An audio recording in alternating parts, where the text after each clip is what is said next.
All right. Hello, everyone. Welcome to this stream where I'll be doing some blind solving of CTF challenges. This is the second part in this series where we're working through the Nixu challenge. So let me bring that up.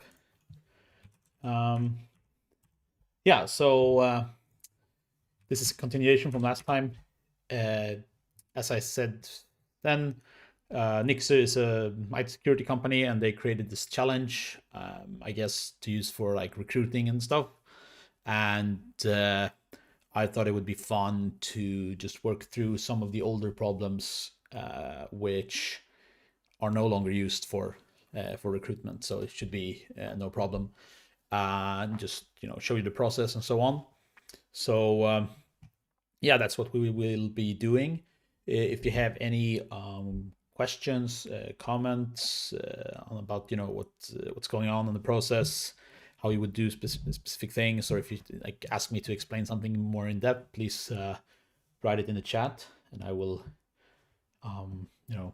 try to answer that as best as I can.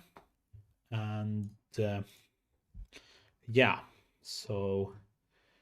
And of course, if there are any issues with audio or video, also please let me know. So these challenges, they have released various challenges throughout the years. And let me reload this. Okay, there seems to be something strange going on with the. Let me try to log in and log out again. Give me 1 second.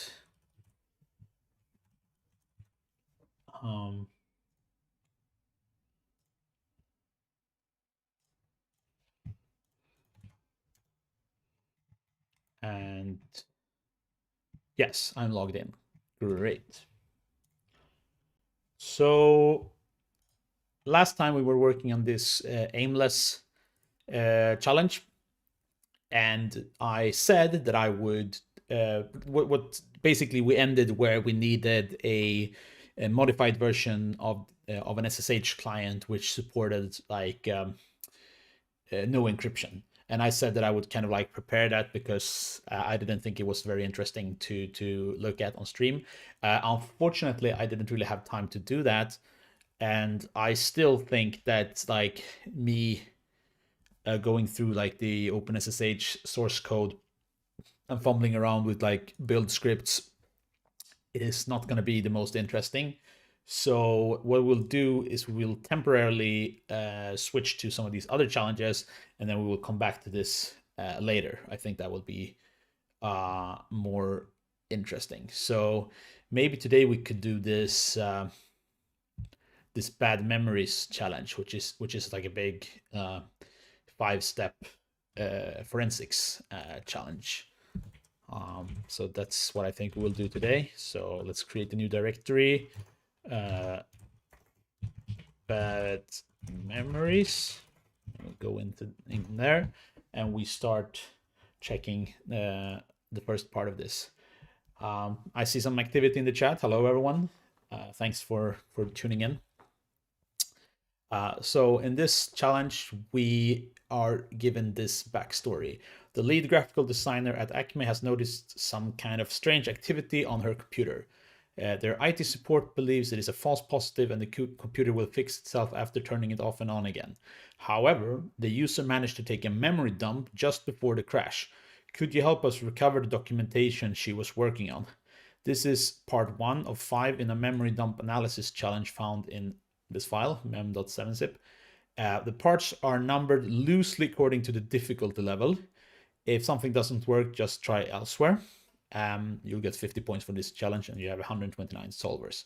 So we can download this, and while it's downloading, actually, let's just go back in the list and see that we have 129 solvers here, 60, 136, 47, and 144. So it seems that their estimate of what would be the most difficult and so on maybe wasn't fully correct, but there are like 5 parts here, and it has a decent amount of solvers each. So let's bring that file in here. It is indeed a 7-zip. Whoa. A 7-zip archive. So we will extract this. So let me check that I have disk space. I have, okay, no issues. So here we'll do some memory dump analysis. Let's check what this is. It's just data. So the question is this like a full OS dump? I guess so. So I take a memory dump. Yeah, I mean that's kind of indicates that this is like a memory dump, like a whole system. So for that, our go-to program is what's the name of the tool? I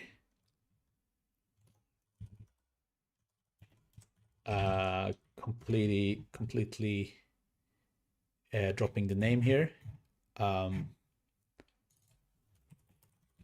What's this big standard framework for like memory dump analysis framework? Volatility. Yes, thank you. I know I'm a bit tired today. So let's see. Do I have this installed? I have it installed as well. So yes. Let's just update this to latest version. Make sure we have this. All right. So we're just updating volatility to the latest version. And I'm maybe this was, is this still, are they still doing Python 2? Oh my god. Let me just make sure. Yes. Yeah, they should get their stuff together and update this. So we have volatility, except I seem to be missing a bunch of dependencies, I guess. Let's go to the, I haven't used this in a while, so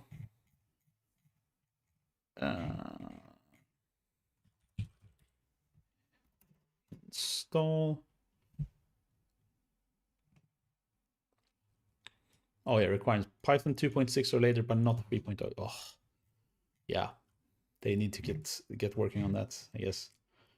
So is there like a requirement?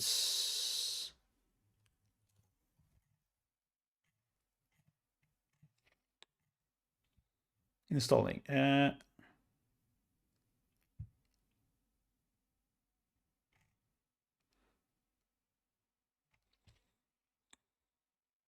Dependencies. Recommended packages. High crypto. So I guess we could just, that seems to be the issue there, right? So we'll install that. I barely have any dependencies installed for Python 2 since I'm almost exclusively using Python 3 now. And they still, this is annoying.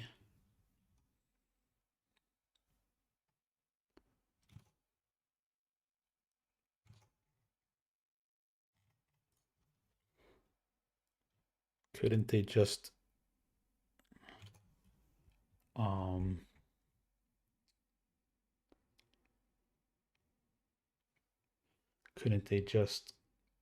provide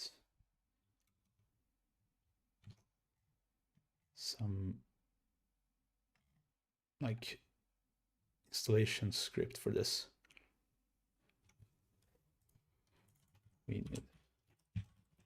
This didn't used to be the case. This used to be just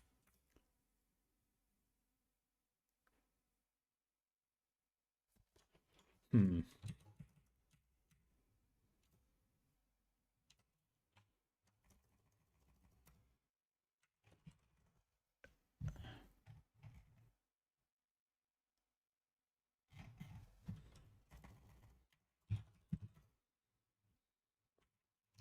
Can we like force a rebuild? Actually, let's get rid of this and just check it out. Check out the clean version of this. Yeah, as you can see, things are starting out great today.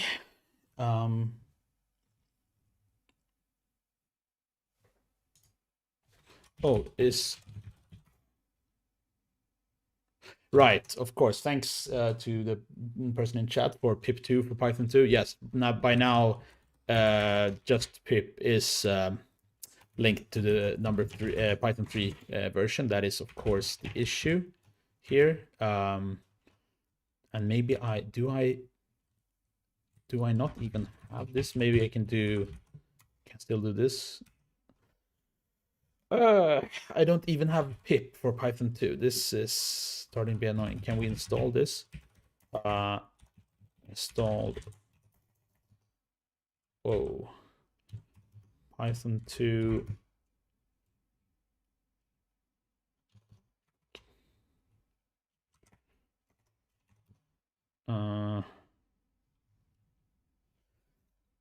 Yeah, so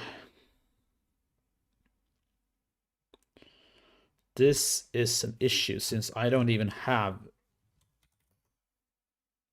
pip for Python 2 anymore, and it's not in the official repositories anymore, I think. So maybe we can just get like a Docker image or something for.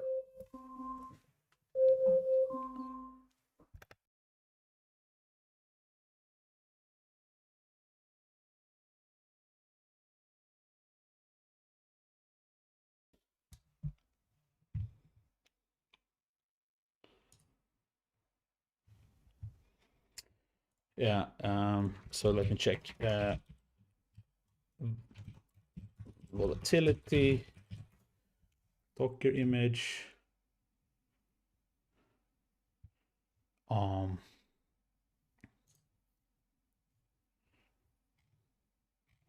So these don't seem to be like any official packages, but or like official images. Oh.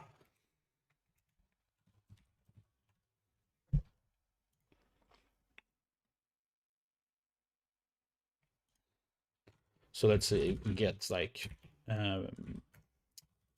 2 pip on Ubuntu 20.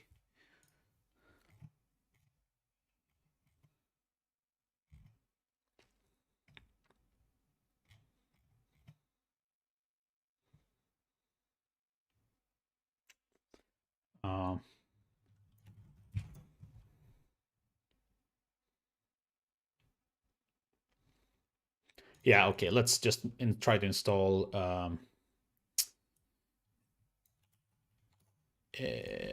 let's install pip manually. So we just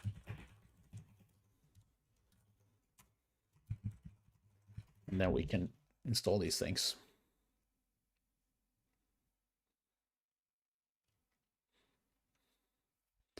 So seems to be working fine. So with that, we could do pip2 install pycrypto. We don't want to correct this.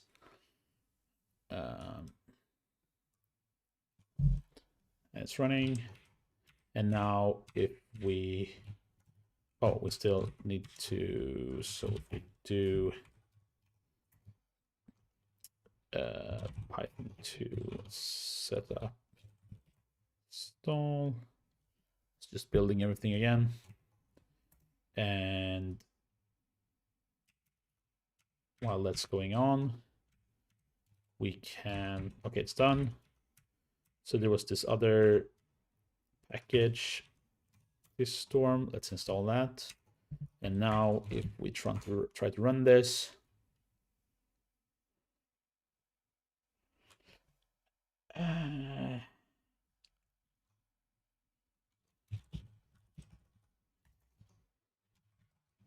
okay, so what error do we get now? Not found in metadata at none.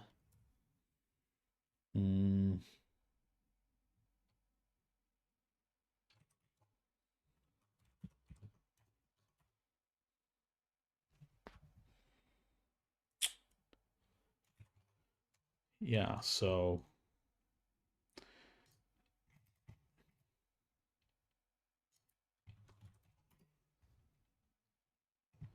see if anyone else is having these issues.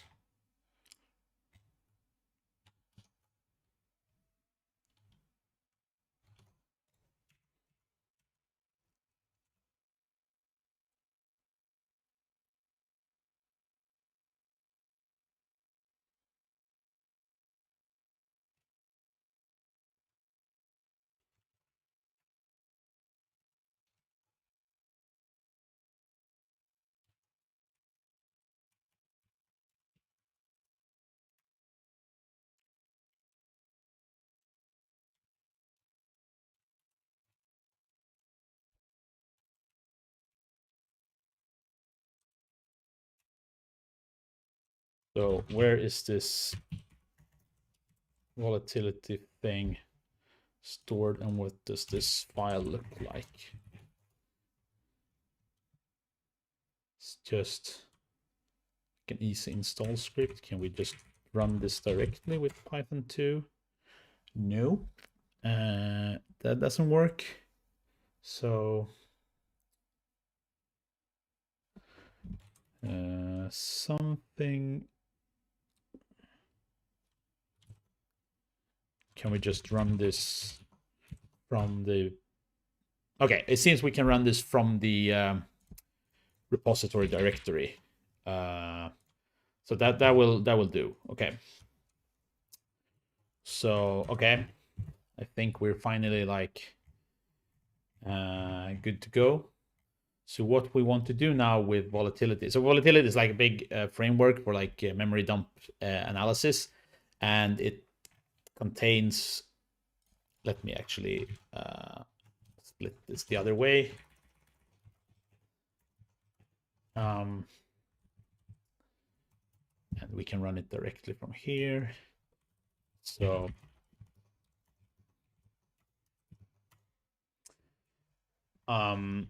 volatility is this framework for analyzing memory dumps, and it contains all of these different plugins, and you can write your own plugins, which will do different things.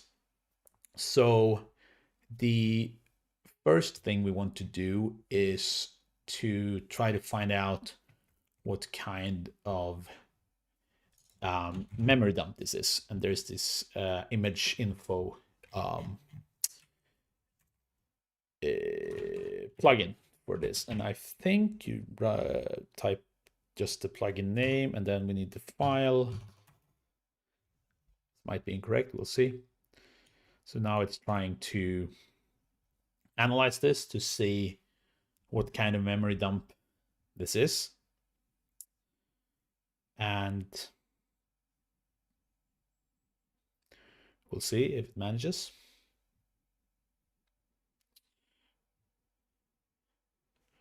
Okay, so we have the suggested profiles, Windows 7, and then there's a bunch of different profiles. So for example, it's suggesting that it could be a Windows 7 Service Pack 1 64-bit image. So, I mean, that sounds plausible.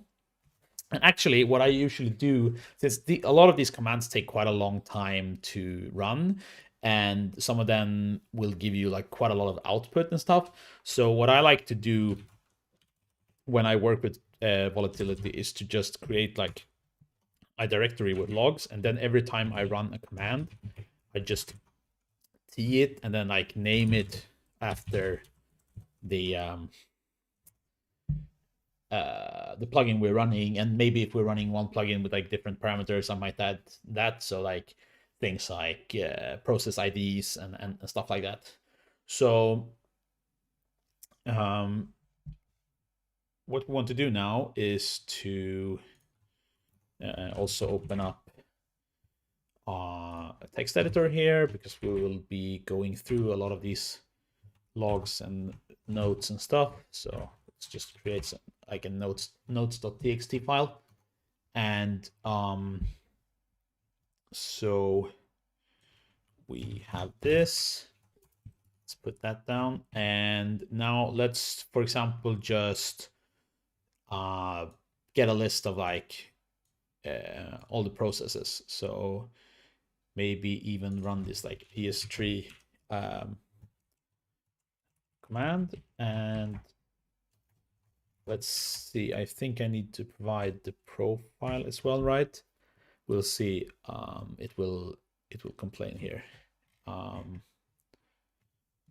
wait. Maybe just add the hub flag. So we provide the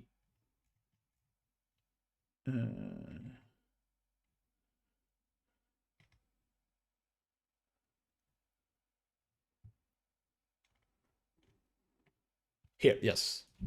So profile, and let's just try this one. So let's see if this works. Yes. So we get output, and we can open this here now instead.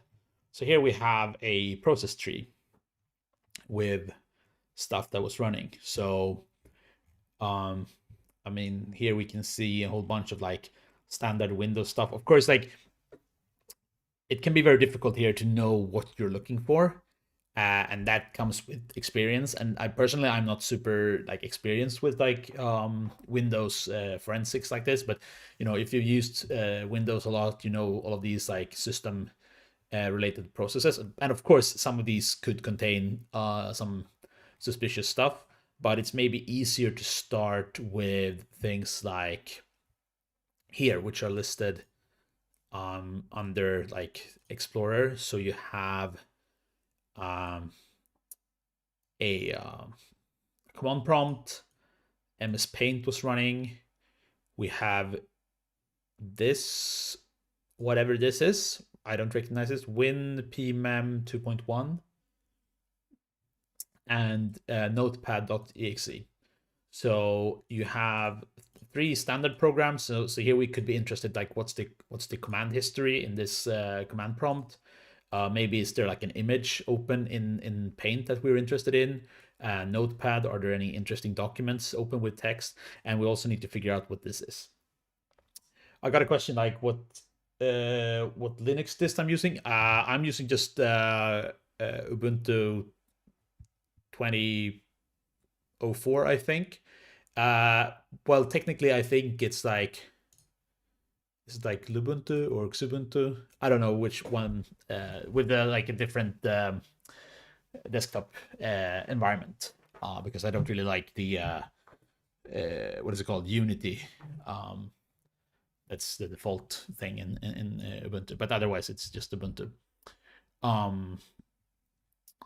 So yes, and there are some like plugins for some of these things specifically that we could try out. So if we go back to this list, I think there's like a Notepad specific. Yeah, so there's a Notepad plugin, for example.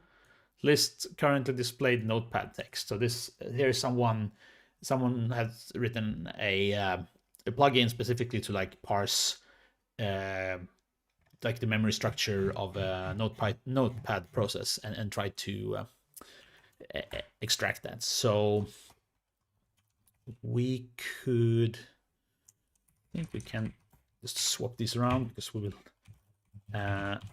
What parameters do we need? Do we need to provide like the process ID? Yes. So the process ID in this case is this column. So it's process ID 700. So we need to provide this process 700. We need to provide a dump directory. So actually just let us just create one directory called dump and provide this one. I think these are the only things that we need to provide apart from what we already have. And then of course we also want to keep the logs. So Notepad, and here we can do like 700 because we're running it on the process 700. So unfortunately, this command does not support the profile Windows 7 Service Pack 1 x64. That's unfortunate. So we'll yeah, well, let's just leave that for now then. I think maybe there are like other versions of this on the internet that you can get or something. But you know, right now we're just trying to go very broad and just like trying to find whatever information that we can. Actually, we should probably, while we're doing the process listing, there is this other one that can give you like all the processes, including any command line parameters as well. Is it? It's one of these like PS list or PS scan. I don't remember. So let's just run both of them. As I said, like I'm definitely no expert on volatility. So this is what I typically do. I just like run a bunch of these plugins to extract information, and then I see you know where to go from there. So let's just do this PS scan. We didn't find anything. What's the other one? PS list.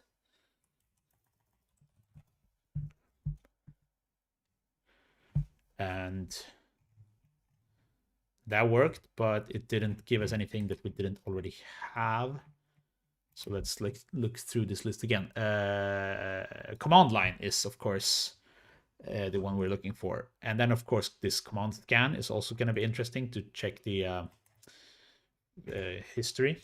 So let's just run this command line thing again. Right. And here we can see something. We can see that MS Paint was opened with this path to this flag.bmp. So I'm pretty sure that if we can just dump the memory from Paint, we will have one of the flags. So that's good. And here we have like some more interesting. Maybe this is just like the tool that was used to dump the memory, but we will have to check this. Do we see any other like interesting things in here? Nothing that really like pops out, I think. So yeah, it's well, let's no, first we should try to get the command the history from the command prompt, but then we can move on to this thing. But let's actually let's copy this down into our notes. This is something that's actually interesting, so we keep that in mind. So we're just still trying to go fairly broad and just see what there could be possibly going on. What did I say? Command scan. Yes. Will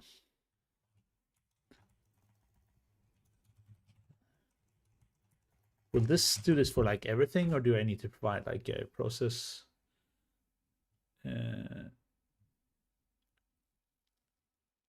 Right. So here we get some stuff as well. We have different histories, I guess, but here we see that someone navigated into the documents directory and deleted flag.txt. So this is interesting. Let's copy this part into the notes as well. And check, this was process 1144, which on host, right? Application cmd.exe.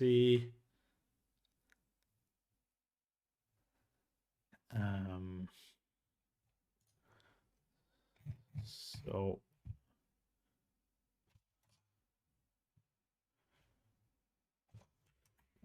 let me check the documentation for this command and see if there's anything else that we should be aware of. No specific parameters. Okay. So let's just actually write this down. This suggests that there is a, or at least that there was a document slash flag.txt in some user directory.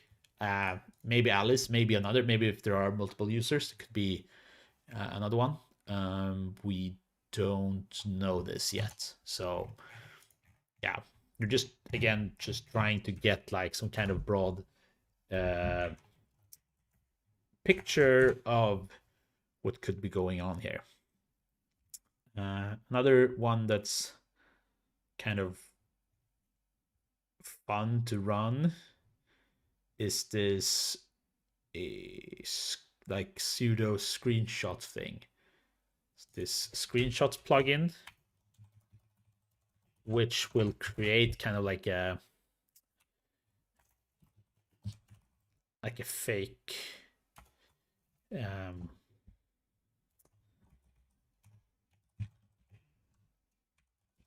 kind of like a fake screenshot of what the desktop was looking like when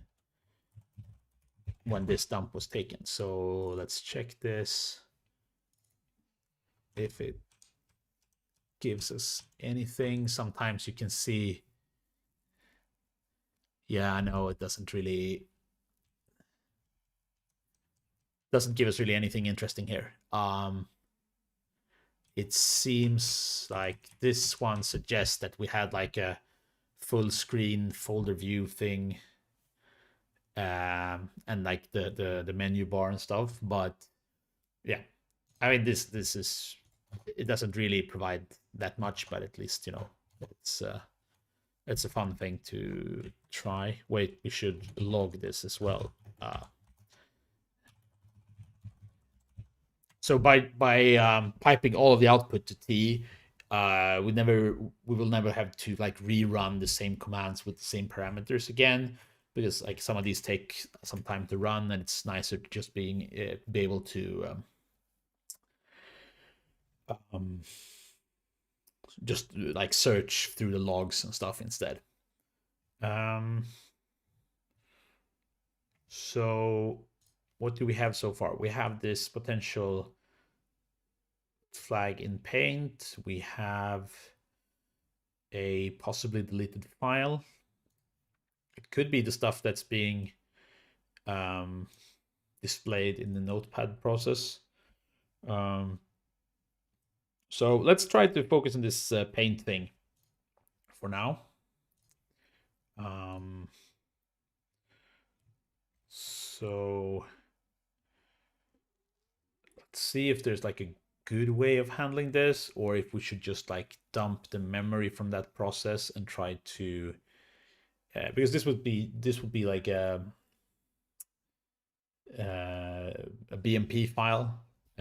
So we'll just have like an array of pixel values in memory, like a big block. So we which one is it memdump that we want to run?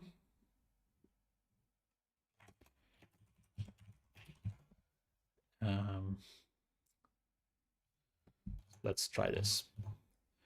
We have the process ID 2816. So let's run this. Memdump process 2816, dump it into the dump thing, and log this as memdump 2816.log. So we're running this. So now we're basically, from this big memory dump of the whole system, we're just extracting the memory specific to the paint process. So if we go into this dump thing here, we see that we have this file here. It's 381 megabytes of memory, but we can see here that out of, it's like the original dump was like 1 gigabyte, and I think this is like kind of like a compressed thing, could be. Anyway, 300 megabytes or 400 megabytes is still a lot of data. Thank you for the donation, Zero. So how do we analyze this in a good way? I wonder if is the data when it's in memory, does it have the like magic, the BMP magic bytes? What is list of file signature, BMP file format? I think it just starts with BMP, right? Okay, 424D is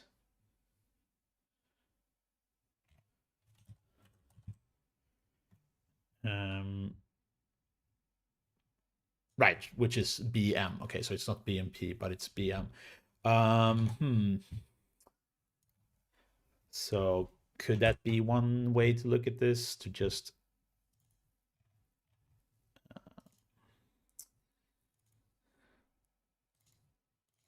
so let's open this, and if we actually search for this, how many occurrences do we find? We find still like 926 occurrences of this, which is still a bit too much to look through. But of course, like some of these are obviously not correct. So I wonder, like this one, for example, it says IMDb memory size. It's like part of a string. So could we be a bit smarter about this?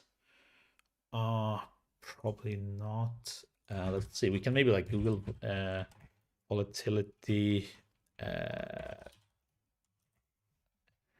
Spain. Yeah. So there are other CTF challenges with this. So here they have a similar situation, I guess. So dumping this particular. Right. So they just load the whole memory into GIMP. So yeah, this is something we could do. So as I said, like somewhere in memory, there will be the picture as like one continuous array of data with just the pixel values, like no compressions or anything. So what we can do in a program like GIMP is that we can open this whole memory file and let's see, can open this as raw image data, show all files, get this one. And what we get now is GIMP trying to interpret the whole file as as an image. And this is, of course, like a lot of data. So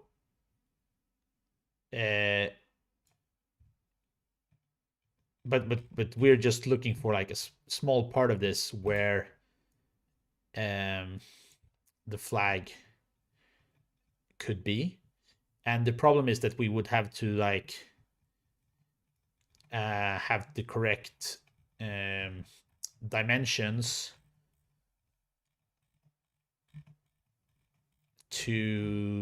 for this to like really make sense. But if we, are a bit lucky, we could at least get close to where we should be. See, here we have something interesting actually. Because like a lot of this stuff, it just looked like random data. So there's a question, why not extract all BMPs using foremost or bin walk? That's interesting. So the big question is here, is it actually represented as like a full BMP structure in memory? And I think it might. So actually, let's try with bin walk on the on this dump file and see if we can. I should have limited this search to only look for. Oh, here you see possible bitmap. Actually, let's try this as well. No, let's do one thing at a time. I think this here looks like something could be going on. So if we,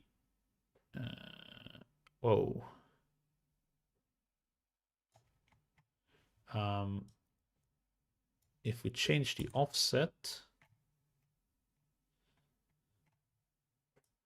Oh no, that doesn't seem to be working. But where do we have this data now again? Oh, now I accidentally changed the format.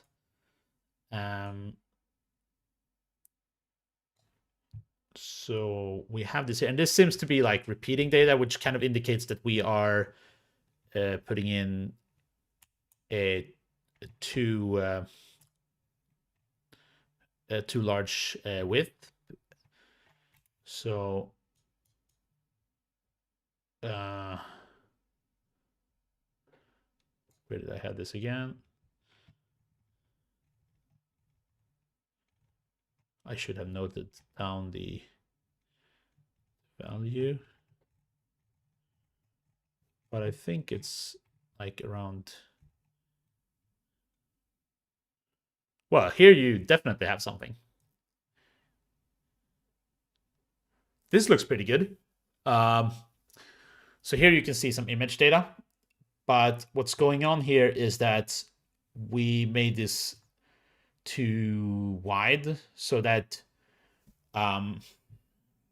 or yeah, I think it is, or maybe not wide enough. So you can see this like this, you get this overlap. So if we increase this, now you see stuff appearing again. And now it looks better. It even looks pretty good. So let's change the offset here a bit.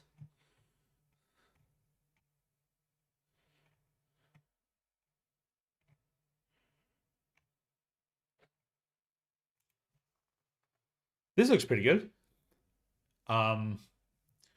So BMPs are actually stored upside down, or like backwards.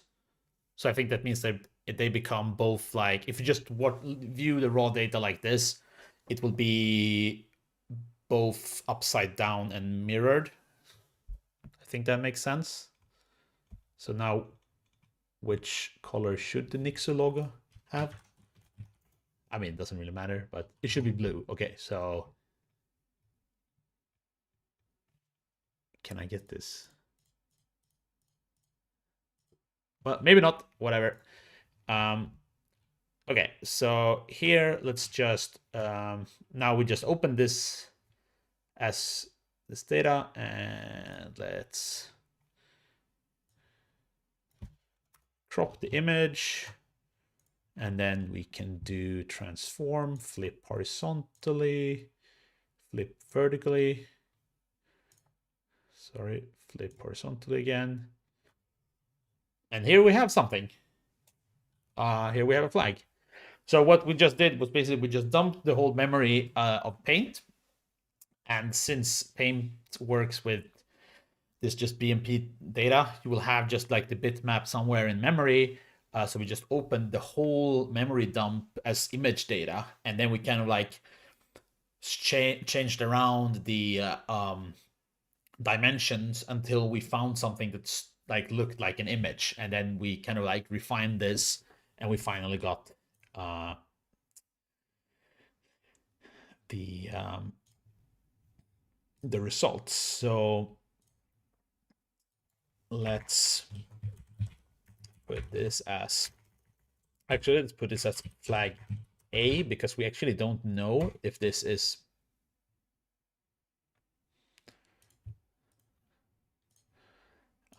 okay, export flag A.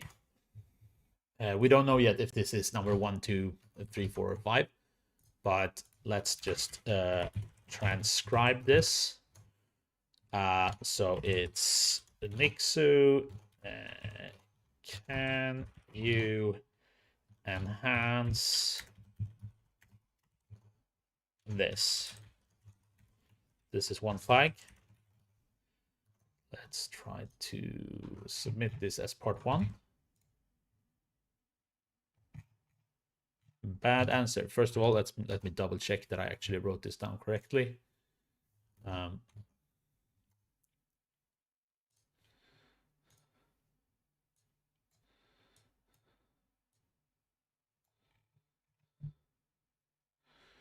Can you enhance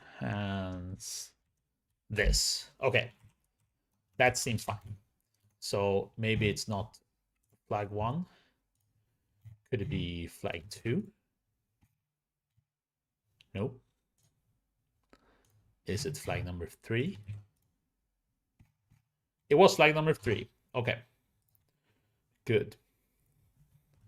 That means that there are 2 other flags with which they think are easier to find than this. And then 2 more flags which they think are more difficult. So let's close down GIMP. And then let's actually try this other variant that was suggested in chat with just binwalk. So how do I do binwalk filter? I want to look for just like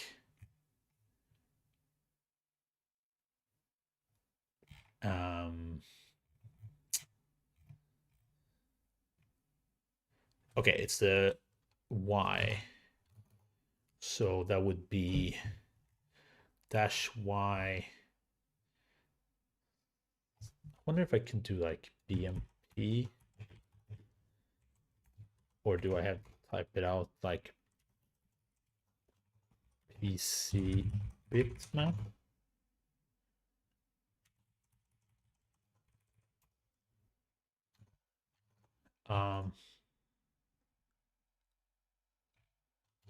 Or is it like category, like image?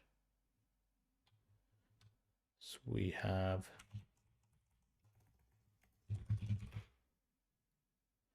okay.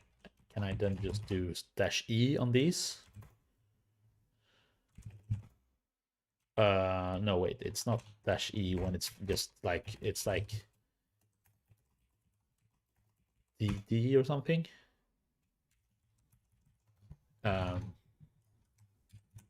Extract DD. Oh, it's other. Okay, I just typed in.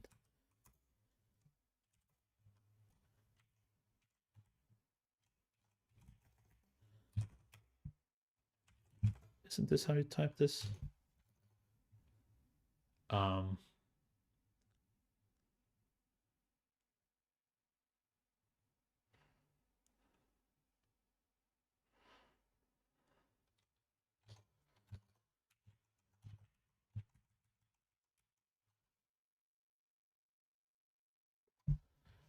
right, sorry, my camera is in the way.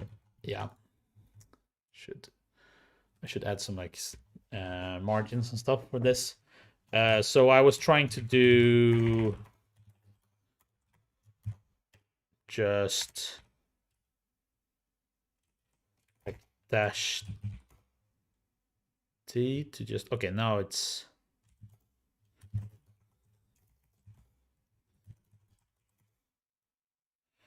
right.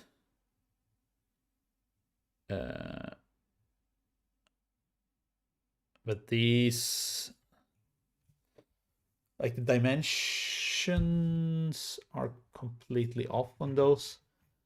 So maybe it was not the correct stuff that we found. Yeah. So I'm not sure. Maybe this could be an idea, like search for like a pattern in memory or something. But anyway, let's move on for now. And also, what we can do now as well is like, we know that the flag format is this, so we could also now use that to search for flags which are in the form of strings. We can rename this to flag 3, and let's kind of assume for now that there are no more flags related to like the paint stuff, but the notepad thing could be interesting. So actually, first let's do like the most simple thing we can think of. Let's just dump the notepad memory and look for like the flag format string within that. So let's run another command, and this time it's process 700, which was the process ID of the notepad. Oh wait, I'm in the wrong directory. Let's retry this. And we managed to dump this. And now if we just run strings on this, we're just gonna get like a whole lot of stuff. So we could try to just grep for the Nixu string. Now we see that there are no hits here, but there is something that we need to keep in mind, is that in Windows, most of the strings are UTF-16 strings, and the strings command by default will search for ASCII strings or like 8-bit strings. So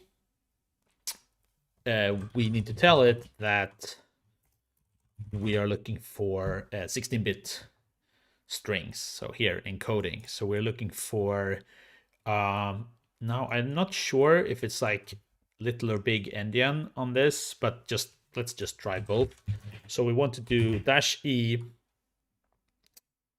Can we do both? Can we do just like BL? And then, no. We should do one at a time.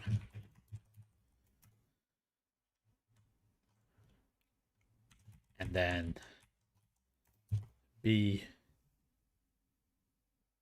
Okay, so it wasn't that easy. But if we do search for 16-bit strings, we get a lot of stuff that's very readable, at least. So that's something. What is this? This seems like ASCII. characters. Let's just like check this. So we open up Python. We just split this and then convert them to integers in base 16.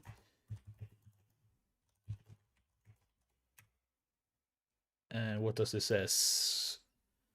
Net CLR network. Okay, nothing interesting.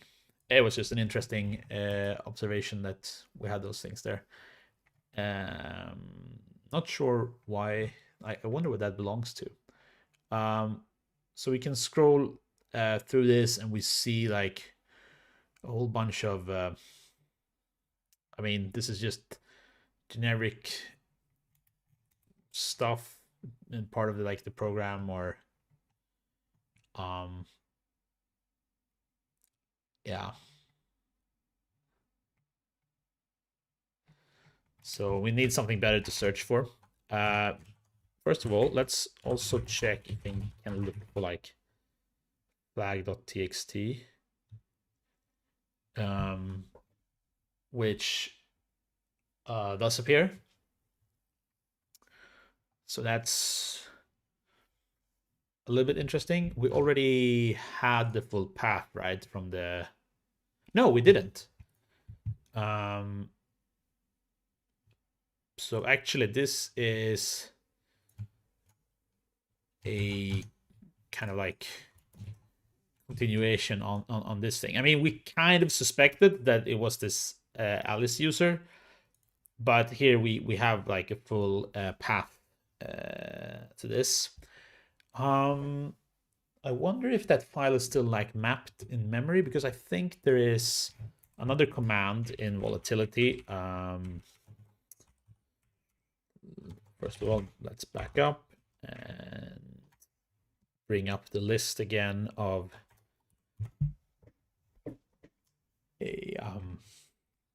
commands, and we want the... Is it the file scan?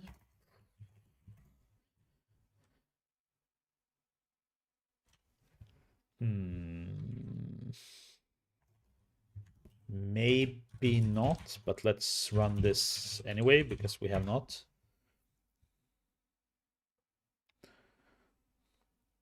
So here we get a whole bunch of files which are open, I guess. So let's open this log thing and then search for... We have this flag, it doesn't show up. Let's search for Alice kind of stuff. Oh, right. This is also something we should look for searches. I think there's another thing to like find like search history and like browsing history is another command we should definitely have a look at. So that's very good to like keep in mind.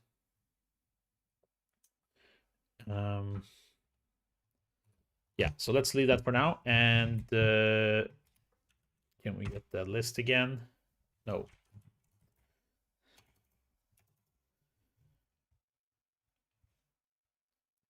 And check the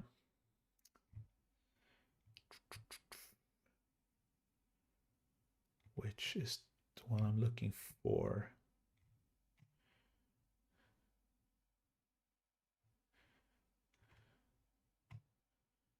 So the register structure is also here, IE history.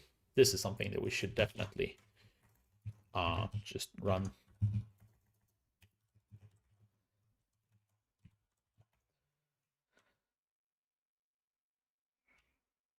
Just see if we can get some history from...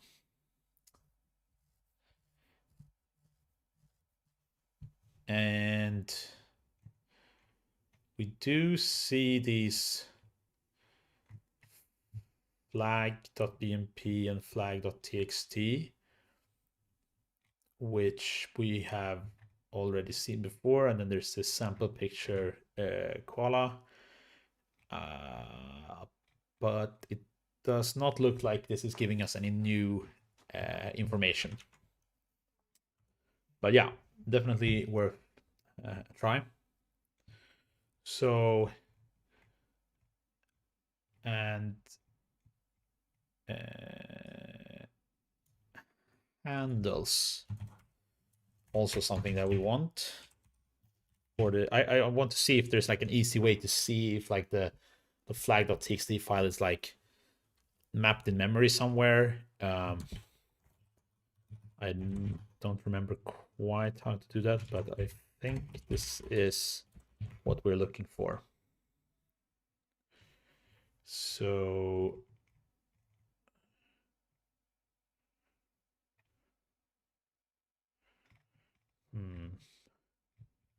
I was hoping to see something related to what we're looking for, but doesn't seem like that.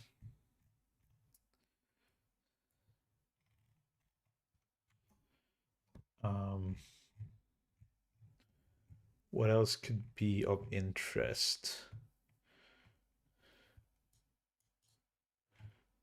So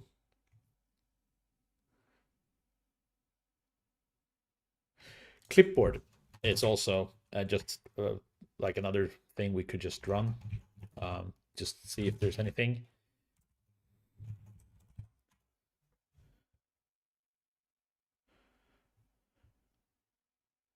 It will try to extract, like if you had anything in the clipboard,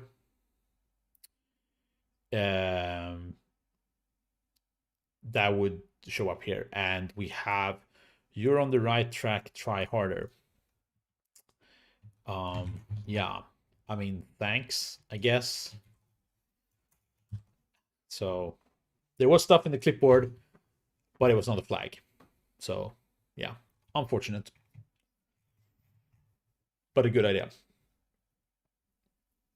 So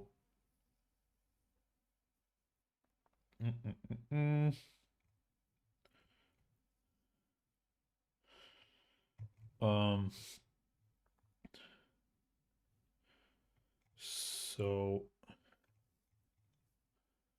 what else are we looking for? I guess we could just dump out the CMD process as well. It would be nice to see what's going on in this process, the 1548 one.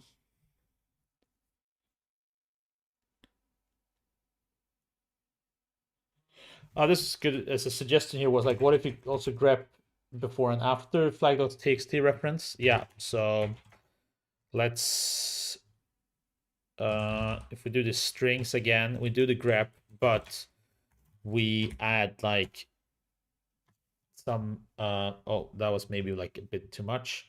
So what we're doing is grepping, and we're for every find we are picking like the lines before and after to see if there is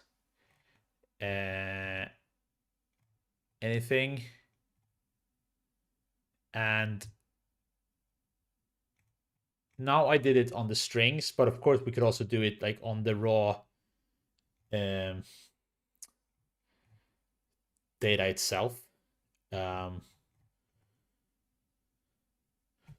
Like we could just do grep,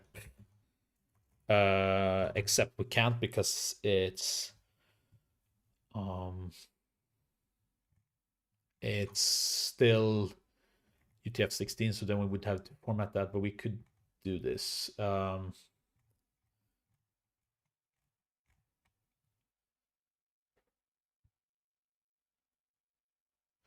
this is kind of interesting. It looks like, yeah, maybe these are just menu entries, or this is actually something related to,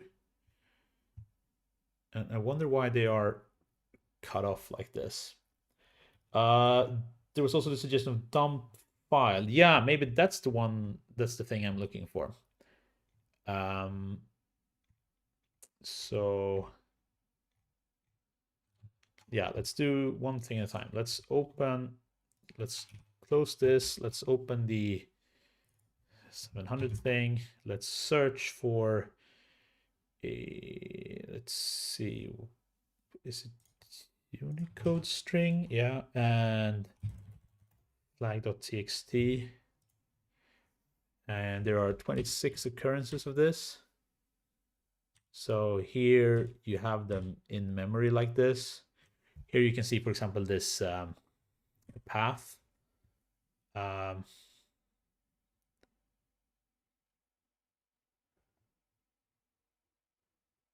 Administrator.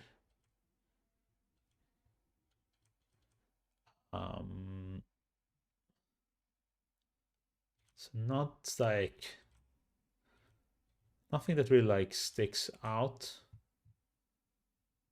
Here's like the full path thing.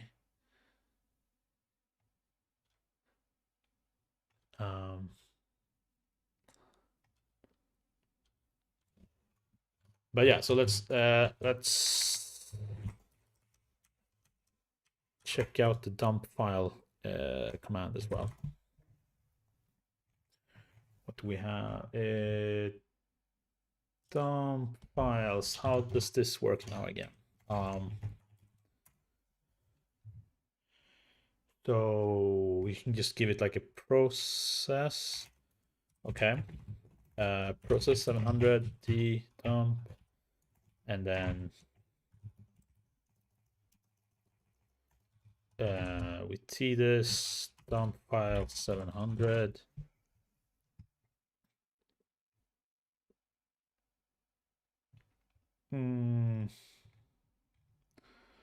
Seems like it's only dumping like DLL files and stuff, so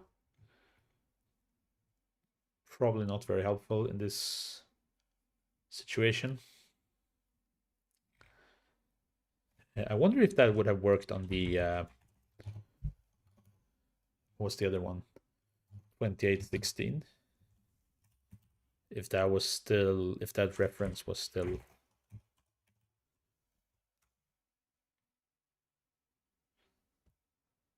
intact.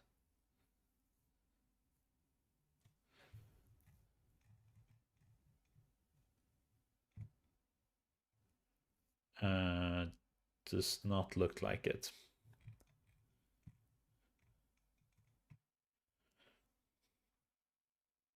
Yeah.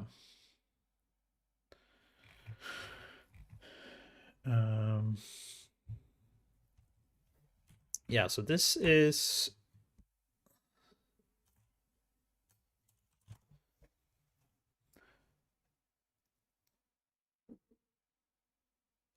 a little bit unfortunate because we don't really know what we are looking for. Let's try to volatility cmd.exe. First steps to volatile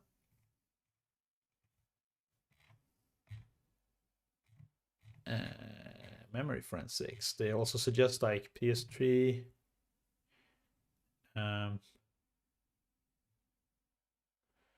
PSX view. Yeah, we should also run that. Connection scan. That could also be interesting, I guess, for checking for sockets.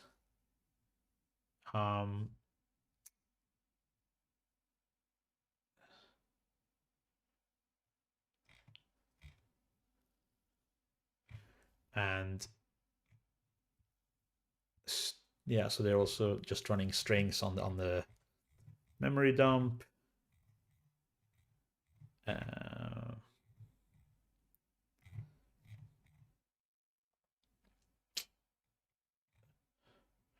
Right, registry stuff is also something we should look at.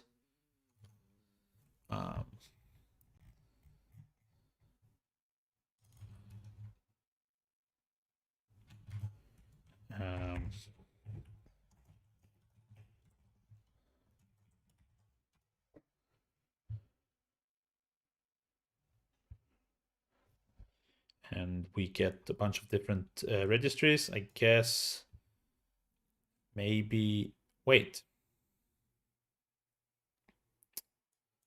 they have a SSH server.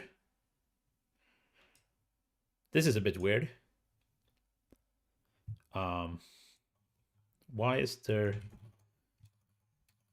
an SSH server on, or why is there a user called SSHD server on this computer? That could be interesting. And how would we then, can we like dump one of these?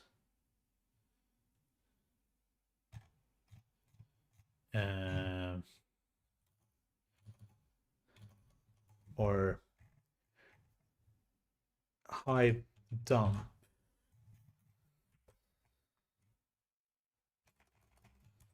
So I heard I saw some fun story, or I don't know, fun stats on Twitter about this whole thing that, so the Windows registry is split up into these hives, and I heard some story about some early Windows developer named this as, because they had like a colleague who was afraid of like wasps or something, and it was kind of like a mean joke. I mean, I have no idea if that's true or not, but yeah, not super nice. Aren't we supposed to? Yeah, we need to specify the offset, or do we just do this?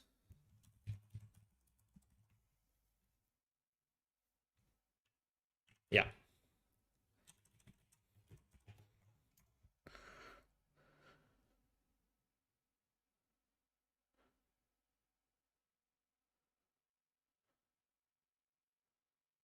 Oh,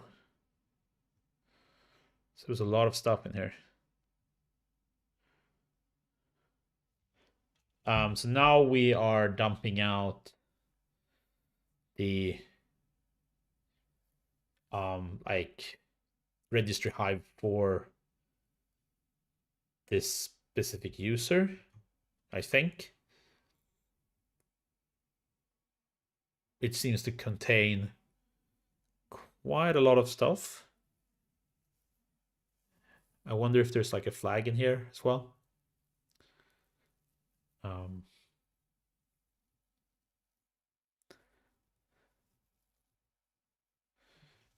Okay, so hive dump.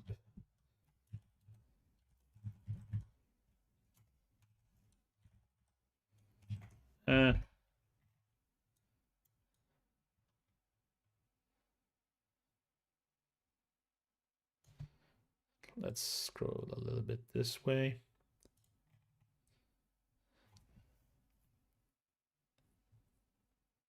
Yeah, it's just like, nothing that really like sticks out. But it's also kind of hard to tell.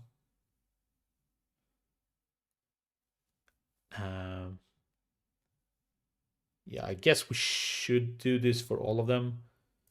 But I also think that this is like,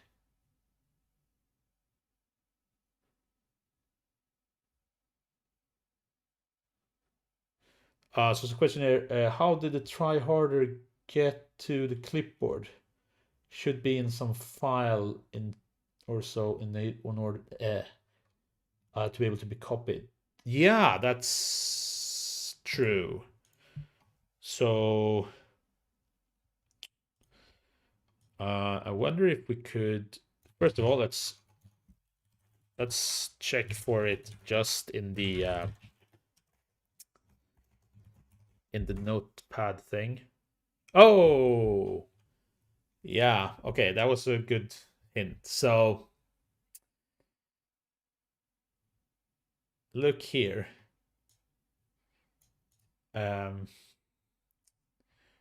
we have this stuff here, which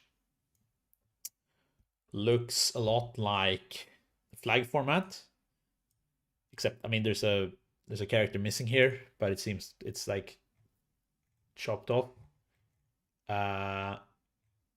And this looks like possibly like a Caesar ciphered flag or something. So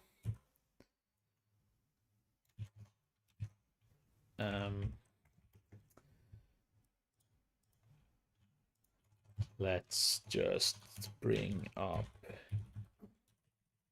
CyberChef. This is a great tool, and we take a like, yeah. So it's just a rot 13 of the actual flag. We get this, we should do this, and it says this was the easy one. Okay. So I will assume that this is flag 1 then. Yes, great. Well, thanks for the hint. Now we have the first flag. So, okay, let's then assume that both like Paint and Notepad only have like one flag each. So first of all, I'm just gonna double check this program because I kind of suspect that this is just for like dumping the memory or something. I don't know. So I want to just search for the name. We had the full name here somewhere.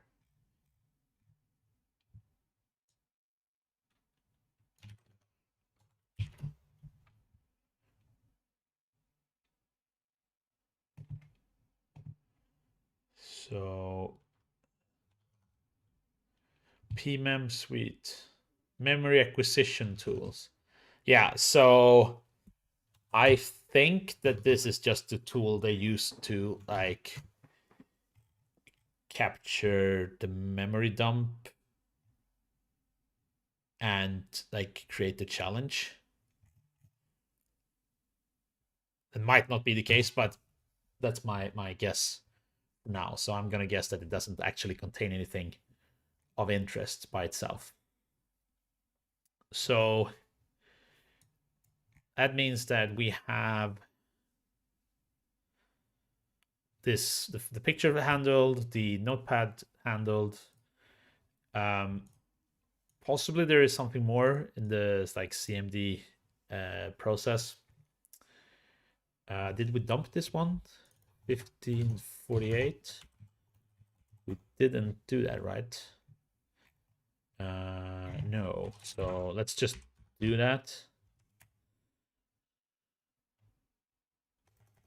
Mem dump 1548.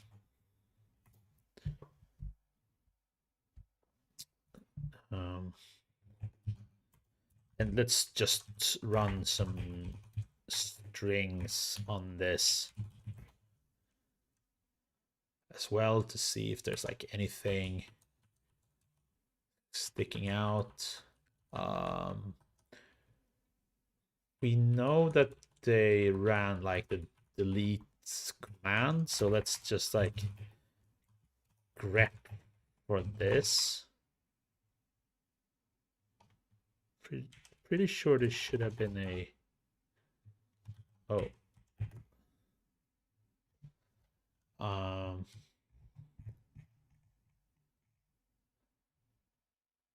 yeah, so there was a delete flag.txt. Oh, was there 2 spaces? Yeah, okay. So let's do like a context search for this as well.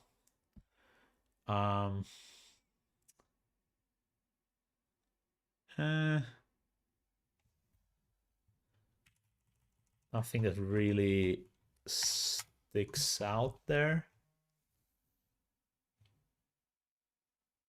Something VBS. Why are these fragmented like this? That's also very interesting.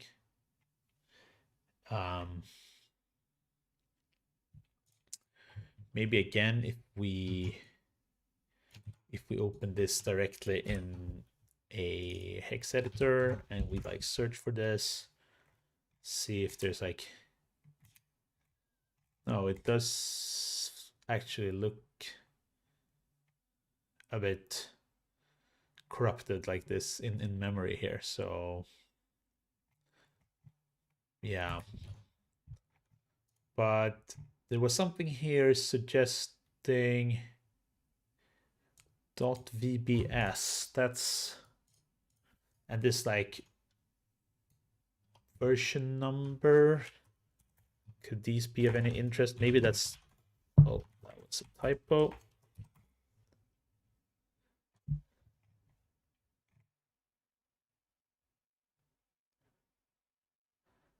A lot of flag.txt showing up in general here. Oh, there was some shell open command I saw there.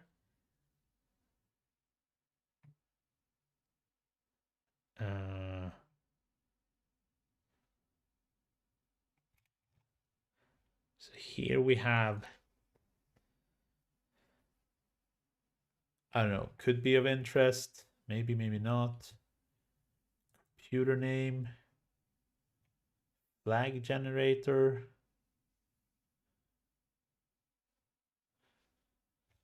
OpenSSH, PowerShell. Here is something that looks like part of a shell script. Yeah, some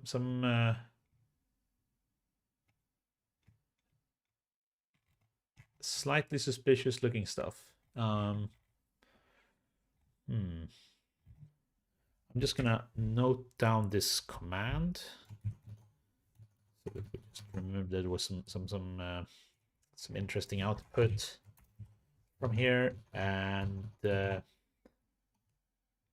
so what did we have here? There was some PowerShell. There was some scroll up again. There were some environment variables. Yes, we had some environment variables. This is interesting.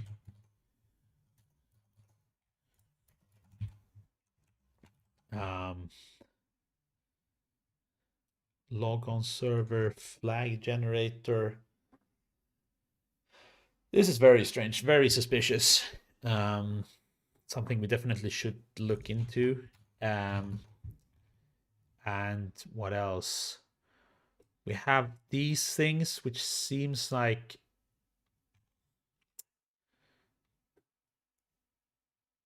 it's like snippets of code, and there was also some reference to, oh no, okay, that was the PowerShell was just part of the path variable, so maybe that's not actually super interesting.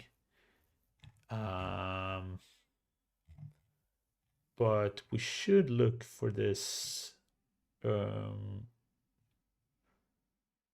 or if maybe we search for this flag generator thing, see if we find some more stuff.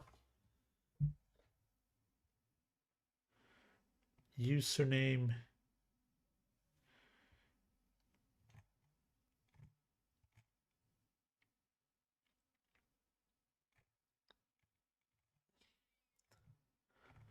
So,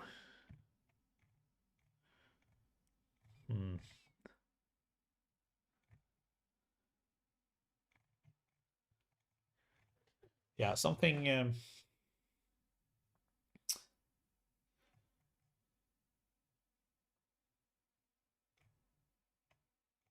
Is this just the name of the computer, or is it the name of a different computer that they have connected to? That's one question. But maybe it's actually just the name of the computer.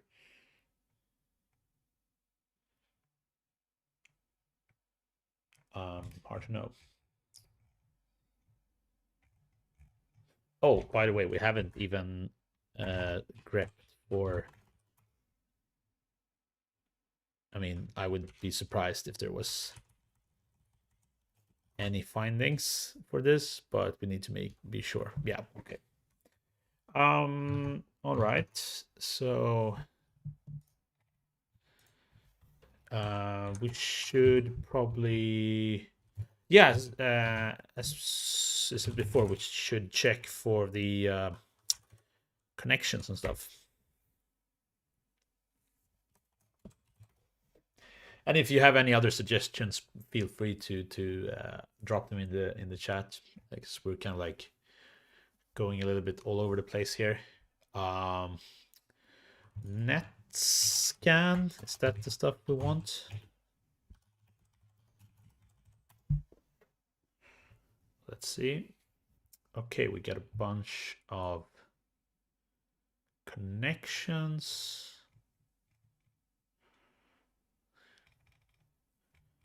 Foreign address. Here is some TCP connection, which is closed.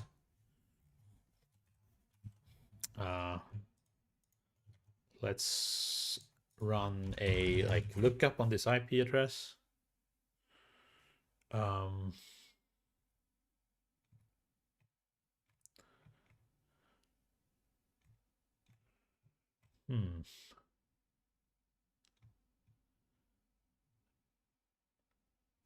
I have Altis Dominicana country.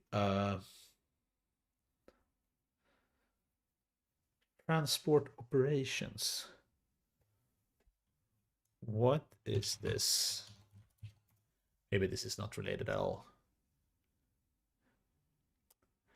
Yeah. What happens if we just try to connect to the IP address? By the way, do you get which process?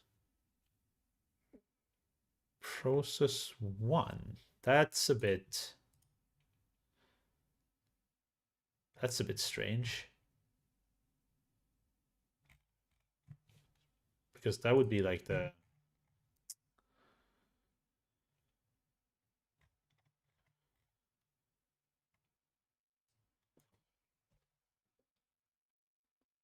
yeah, because that would be like a super high privileged process. Why would that process make any TCP connections? That's also super strange. Could we, first of all, can we just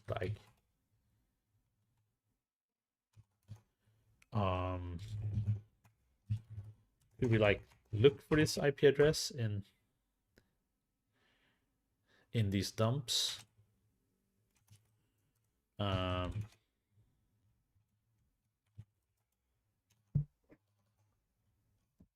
Yeah, that's super odd.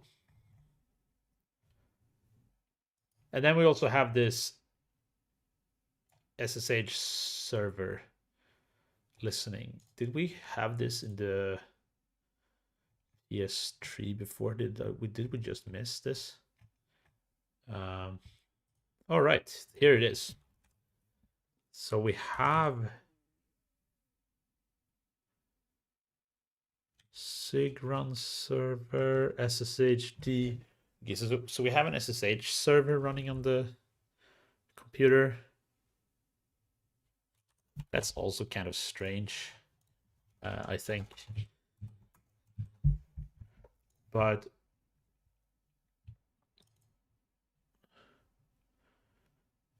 was there any other IP addresses in this list?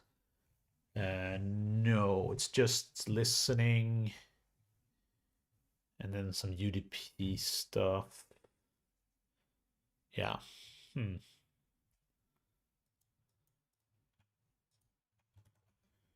Could we go to like, I don't know, show none and get some information about this IP address? No results found.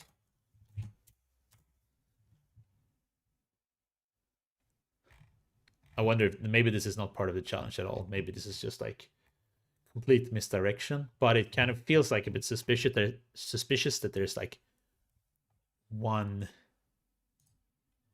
specific IP address in this connection list. And that the process ID, maybe this is always the case, like when you have close to connection that you don't have it anymore. But anyway, it's a bit strange, definitely. So we'll keep that in mind.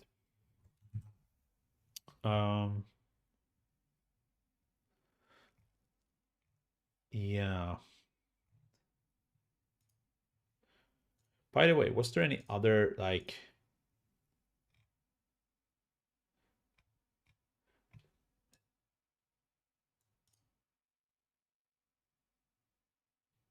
she mentioned something? Oh, so maybe there was a little bit of extra text. Oh, okay. So there is some like slight guidance in these. So first one is like, could you help us recover the documentation she was working on? All right. So this relates to the like notepad.exe flag. And then there is, you can just check this other hint. That's actually a good thing to look at. And this is like, could you help us recover the new design she was working on? So this was the mspaint.exe flag. So what is this one says? She mentioned something about lost files before the call audio got all garbled. Is kind of like the hint for flag number 2. And then flag number 4 says the user also complained about slow startup or some black windows appearing. So maybe here we should look in the like the registry, like in the run keys. And then number 5 was during the earlier investigation, it turned out that our user has forgotten her password. She only remembers it was very strong. All right. So now we have some actual like hints to work with. So mentioned something about lost files. Oh, so maybe this like deleted flag was separate. And then slow startup. So yeah, so let's check the run, like startup, like things that run on startup. This was kind of like the thing they were doing here in these like guide that they were doing here, looking for. Yeah, so let's try this, exactly this thing that they're doing. Is that the correct key? I don't know. Let's start with this and see.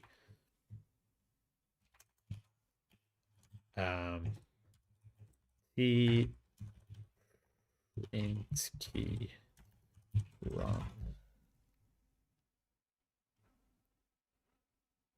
Let's see if we get anything at all.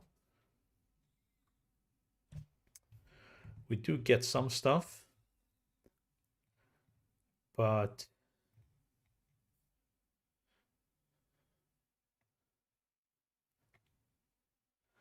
nothing that looks very special. So what other registry keys?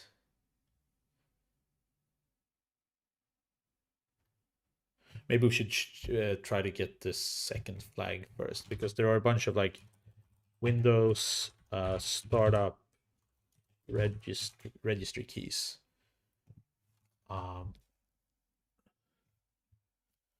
So we were looking at software, Microsoft, Windows current version run. Yeah. And there's the run once as well, but if this is something that was like ongoing, then this shouldn't be the one that we're looking for. But let's check it.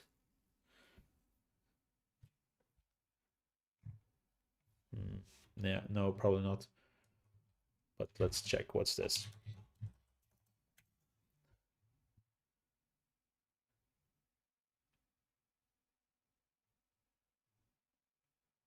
Part of Microsoft Windows.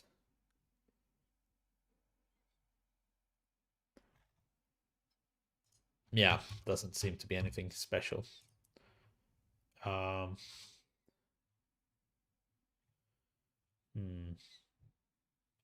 Is there not any other like registry keys that could be relevant? Yeah, I don't know.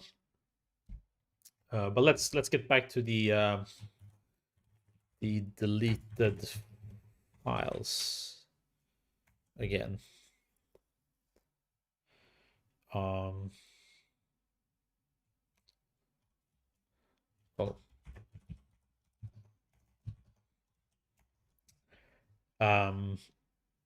yeah. Let's check these plugins again. Uh,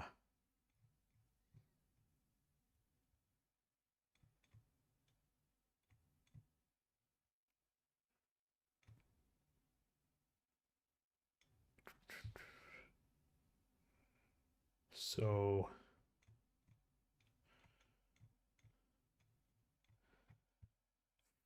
did we run file scan already? What did we get here? We didn't. Um,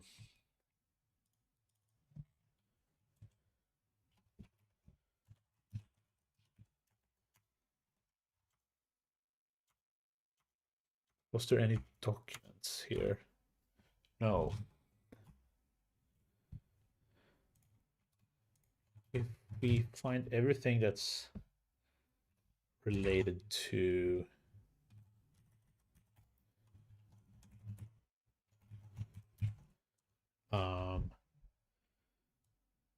Alice that was in this file scan thing.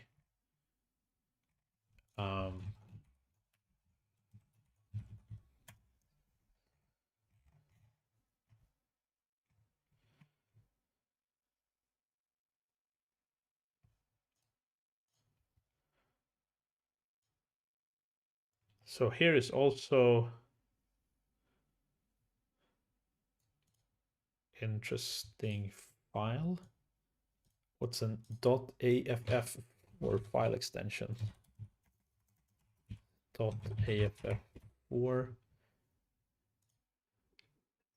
Maybe that's, yeah, maybe that's just also just part of creating, seems to be like memory, like an image or something. So maybe that's just part of creating the challenge. But let's see. Is there anything else here?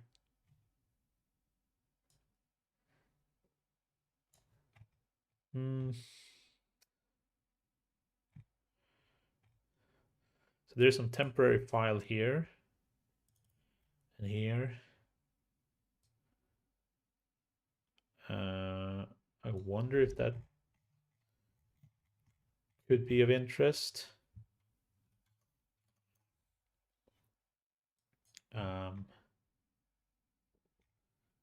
So what did we say about this dump files command? What did we need? We need processes. Wait, do we actually need a process, or will it just... Wait, stop. Log files.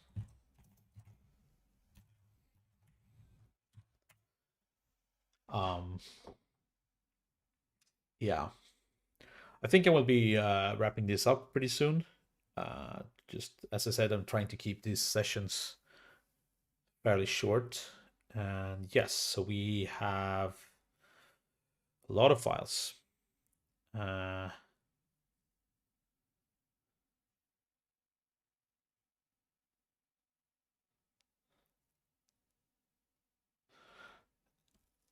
Yeah. Hello, Boban. So the comment here, you had an idea about search index before. Maybe the deleted file wasn't there. Yes, let's look into.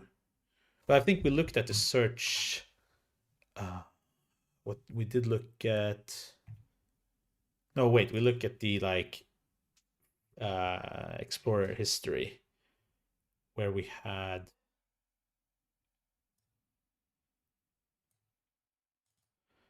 So this process, yeah, well, I wonder if the file could be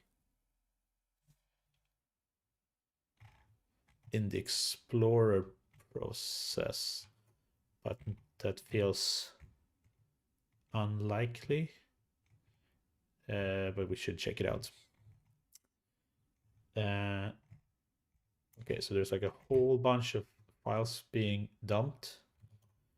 I feel like this is gonna take a whole lot of disk space. Um,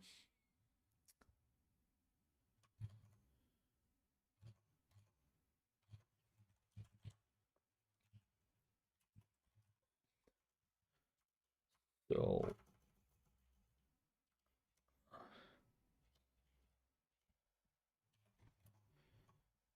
let's just let this run. Other than that, do you have any I don't know questions, suggestions, or about this? Like this is no, as I said, I'm definitely not an expert with like memory forensics or volatility, but you know, these are like some of the tools you can use for this, and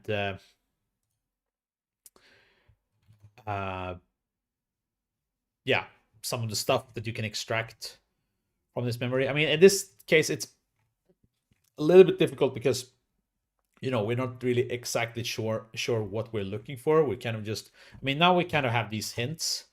As I said, let me close down a few things.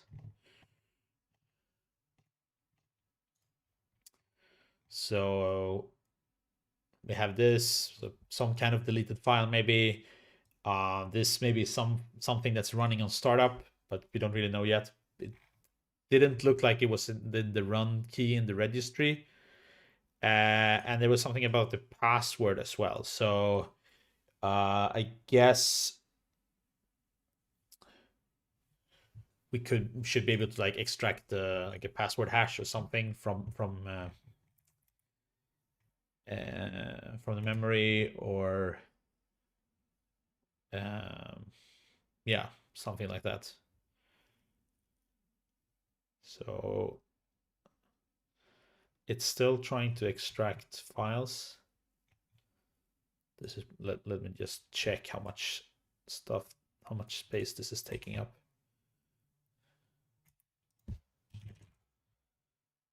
Okay, we're good.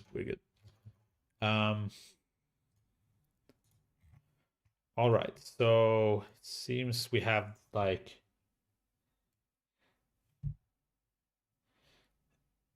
okay, so my friends dropping into the chat telling me that it's time to play Counter-Strike. Yeah, but actually I think I'm wrapping up here. Anyway, as I said, so yeah, I will continue these challenges in the next stream, probably next week or so. And yeah, thanks for tuning in, and have a nice day.